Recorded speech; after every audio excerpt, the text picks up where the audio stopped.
The Wonderful Wizard of Oz. Chapter 20. The Dainty China Country. While the woodman was making a ladder from wood which he found in the forest, Dorothy lay down and slept. For she was tired by the long walk. The lion also curled himself up to sleep, and Toto lay beside him. The Scarecrow watched the woodman while he worked, and said to him, "I cannot think why this wall is here, nor what it is made of." "Rest your brains and do not worry about the wall," replied the woodman. "When we have climbed over it, we shall know what is on the other side." After a time the ladder was finished. It looked clumsy, but the Tin Woodman was sure it was strong and would answer their purpose. The Scarecrow waked Dorothy and the Lion and Toto, and told them that the ladder was ready. The Scarecrow climbed up the ladder first, but he was so awkward that Dorothy had to follow close behind and keep him from falling off. When he got his head over the top of the wall, the Scarecrow said, "Oh, my! Go on!" exclaimed Dorothy. So the Scarecrow climbed farther up and sat down on the top of the wall. And Dorothy put her head over and cried, "Oh, my!"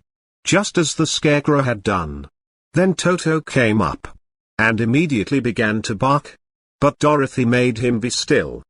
The Lion climbed the ladder next, and the Tin Woodman came last. But both of them cried, "Oh, my!" as soon as they looked over the wall. When they were all sitting in a row on the top of the wall, they looked down and saw a strange sight.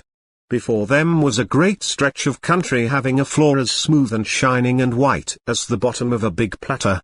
Scattered around were many houses made entirely of china and painted in the brightest colors. These houses were quite small, the biggest of them reaching only as high as Dorothy's waist. There were also pretty little barns, with china fences around them, and many cows and sheep and horses and pigs and chickens, all made of china, were standing about in groups. But the strangest of all were the people who lived in this queer country. There were milkmaids and shepherdesses, with brightly colored bodices and golden spots all over their gowns, and princesses with most gorgeous frocks of silver and gold and purple, and shepherds dressed in knee breeches with pink and yellow and blue stripes down them, and golden buckles on their shoes, and princes with jeweled crowns upon their heads, wearing ermine robes and satin doublets, and funny clowns in ruffled gowns, with round red spots upon their cheeks and tall, pointed caps. And, strangest of all, these people were all made of china, even to their clothes, and were so small that the tallest of them was no higher than Dorothy's knee. No one did so much as look at the travelers at first, except one little purple china dog with an extra large head, which came to the wall and barked at them in a tiny voice, afterwards running away again. "How shall we get down?" asked Dorothy. They found the ladder so heavy they could not pull it up. So the Scarecrow fell off the wall and the others jumped down upon him so that the hard floor would not hurt their feet. Of course they took pains not to light on his head and get the pins in their feet. When all were safely down they picked up the Scarecrow, whose body was quite flattened out, and patted his straw into shape again. "We must cross this strange place in order to get to the other side," said Dorothy, "for it would be unwise for us to go any other way except due south." They began walking through the country of the China people, and the first thing they came to was a China milkmaid milking a China cow. As they drew near, the cow suddenly gave a kick and kicked over the stool, the pail, and even the milkmaid herself, and all fell on the china ground with a great clatter. Dorothy was shocked to see that the cow had broken her leg off, and that the pail was lying in several small pieces, while the poor milkmaid had a nick in her left elbow. "There!" cried the milkmaid angrily. "See what you have done. My cow has broken her leg, and I must take her to the mender's shop and have it glued on again. What do you mean by coming here and frightening my cow?" "I'm very sorry," returned Dorothy. "Please forgive us." But the pretty milkmaid was much too vexed to make any answer. She picked up the leg sulkily and led her cow away. The poor animal limping on 3 legs.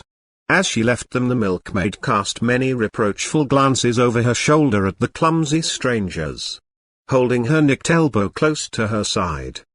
Dorothy was quite grieved at this mishap.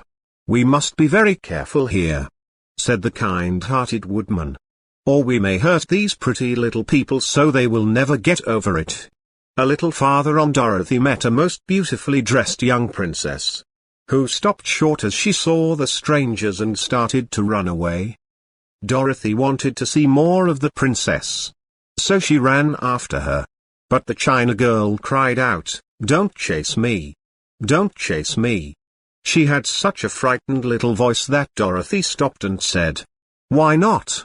"Because," answered the princess, also stopping a safe distance away, "if I run I may fall down and break myself." "But could you not be mended?" asked the girl. "Oh, yes. But one is never so pretty after being mended, you know," replied the princess. "I suppose not," said Dorothy. "Now there is Mr. Joker, one of our clowns," continued the China lady, "who is always trying to stand upon his head.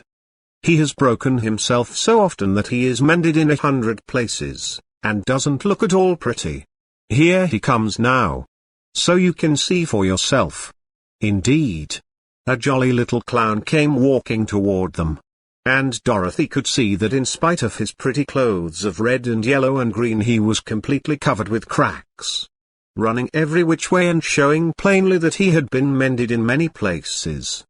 The clown put his hands in his pockets, and after puffing out his cheeks and nodding his head at them saucily, he said, "My lady fair, why do you stare at poor old Mr. Joker? You're quite as stiff and prim as if you'd eaten up a poker." "Be quiet, sir," said the princess. "Can't you see these are strangers, and should be treated with respect?" "Well, that's respect, I expect," declared the clown, and immediately stood upon his head. "Don't mind Mr. Joker," said the princess to Dorothy.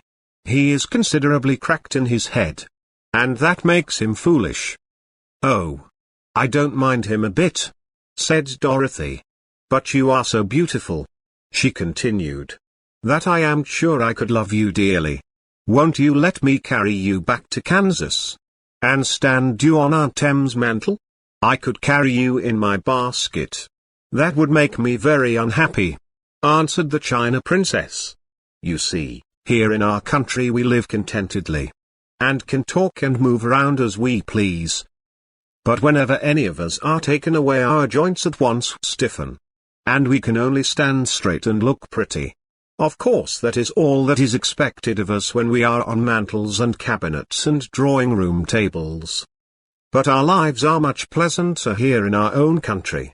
I would not make you unhappy for all the world," exclaimed Dorothy. "So I'll just say goodbye." "Goodbye," replied the princess.